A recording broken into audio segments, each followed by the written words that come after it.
నమస్తే. నేను మీ Sushma Narayana. Welcome back to our channel SNT Zindagi. హైదరాబాద్లో మరో ప్రశాంతమైన వాతావరణం కృష్ణలోకంలోకి వచ్చామండి.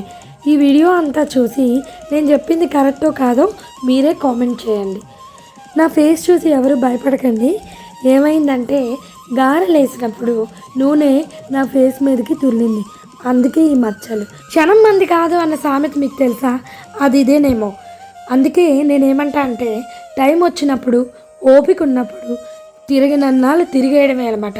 మనుషులకి ఏముందండి, చాలా అంటారు. కొంతమందికి నేను మంచిదాన్ని, కొంతమందికి నేను చెడ్డదాన్ని. వాళ్ళందరూ మాటలు పట్టించుకుంటే లోకంలో బతకలేవు. మనసులో మనకేమనిపిస్తే అది చేసేయడమే. ఫ్రెండ్స్ ఏమంటారండి, నేను చెప్పింది కరెక్టా కాదా? ఇలాంటి అనుభవాలు ప్రతి ఒక్కరి జీవితంలోనే ఉంటాయి. సో మరి ఈరోజు మన వీడియోలోకి అయితే వచ్చేద్దామా? మన వీడియో ఏంటి అంటే హైదరాబాద్లో దుండుగల్లో సుందర చైతన్య ఆశ్రమం అని ఒక ఆశ్రమం అయితే ఉంది. ఇతనే సుందర చైతన్య స్వామి వారు. అసలు లోపలికి రాగానే రెండు ఫేవరెట్స్ ఉన్నాయండి నాకు ఎంట్రన్స్లో. ఒకటి జగద్గురు ఆదిశంకరాచార్యుల వారు, రెండోది శ్రీకృష్ణ పరమాత్ముల వారు. 76 అడుగుల మురళీకృష్ణ భగవానుడు అనమాట ఈయన. తర్వాత భక్తి జ్ఞాన ప్రబోధాలతో ప్రతిధ్వనించిన శృతి మందిరం ఇక్కడ ఉంది.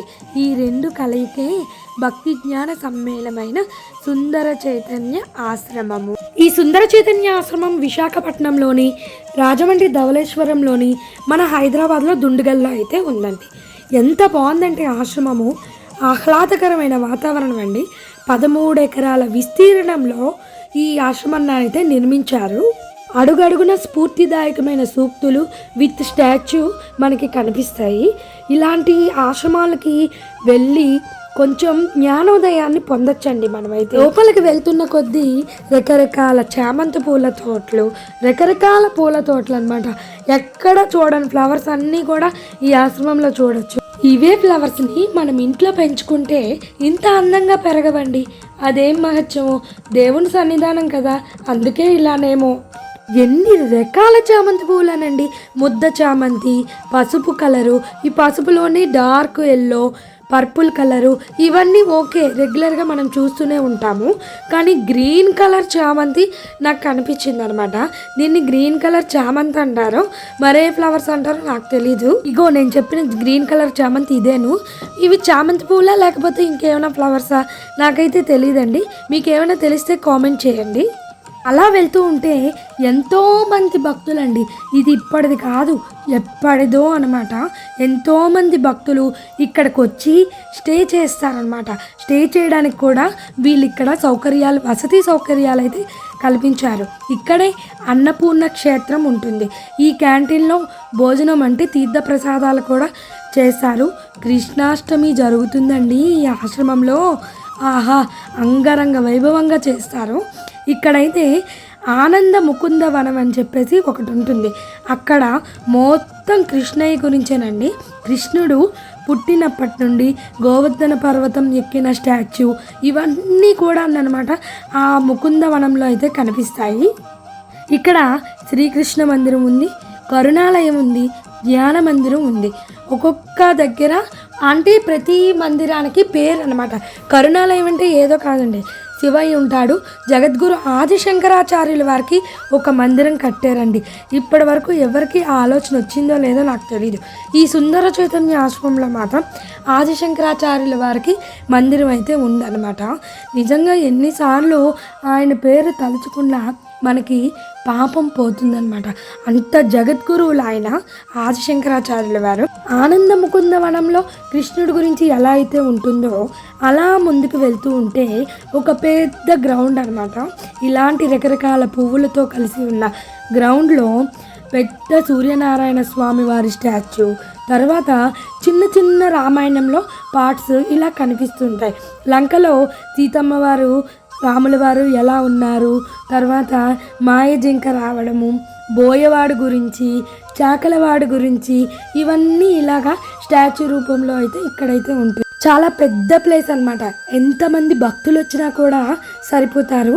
ఫ్రెండ్స్తో కానీ పిల్లలతో కానీ ఆధ్యాత్మిక చింతన ఉన్న వాళ్ళు వస్తే మాత్రం ఈ ఆశ్రమాన్ని విడిచి వెళ్ళలేరండి, అంత బాగుంటుందన్నమాట. నెక్స్ట్ ఇక్కడ ఒక నియమం ఉంది, ఏంటి తెలుసా?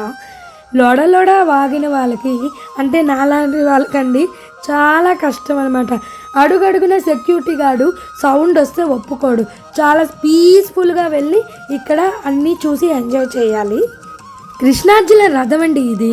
కురుక్షేత్ర సమయంలో యుద్ధం జరుగుతున్నంతసేపు అర్జునుల వారు యుద్ధం చేస్తుంటే కృష్ణుల వారు ఈ రథాన్ని తోలుతారు. ఈ స్టోరీ నేను తర్వాత చెప్తాను.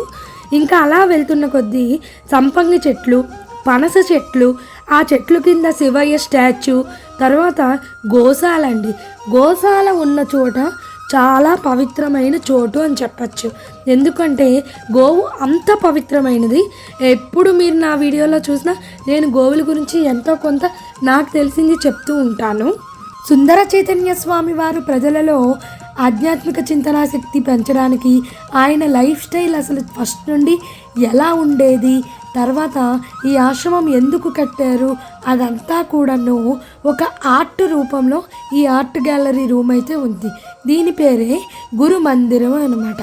అంతా స్వామివారి గురించి ఉంటుందన్నమాట. సుందర చైతన్య స్వామివారు ఎలా ఉన్నారు, ఆయన లైఫ్ స్టైలు అదంతా కూడా ఈ ఆర్ట్ రూమ్లో మనకి కనిపిస్తుంది. ఈ సుందర చైతన్య ఆశ్రమం టైమింగ్స్ ఏంటి అంటే 10 నుండి 1:30 వరకు పొద్దున్న, మధ్యాహ్నం 3 నుండి 6:30 వరకు తెరిచి అయితే ఉంటుందన్నమాట. ఫ్రెండ్స్, చాలా ప్రశాంతంగా ఉందండి. మీరు నిజంగా నమ్ముతారో నమ్మరో. మెయిన్ ఏంటంటే నాయిస్ లేకుండా ఇక్కడ ఉండాలన్నమాట. మాట్లాడుకోవచ్చు, బట్ గట్టిగా మాట్లాడకూడదు, అది రూల్ అనమాట. అస్సలు ఒప్పుకోరు. నేను వీడియోలో చూపించింది చెప్పింది చాలా తక్కువ అండి. లైవ్లో చూస్తే నిజంగా పీస్ ఆఫ్ మైండ్, ఆహ్లాదకరమైన వాతావరణాన్ని మీరు ఖచ్చితంగా గెయిన్ చేస్తారు. ఇక్కడికి వెళ్ళినట్టయితే కుదిరితే విజిట్ చేయండి, చాలా అంటే చాలా బాగుంటుంది.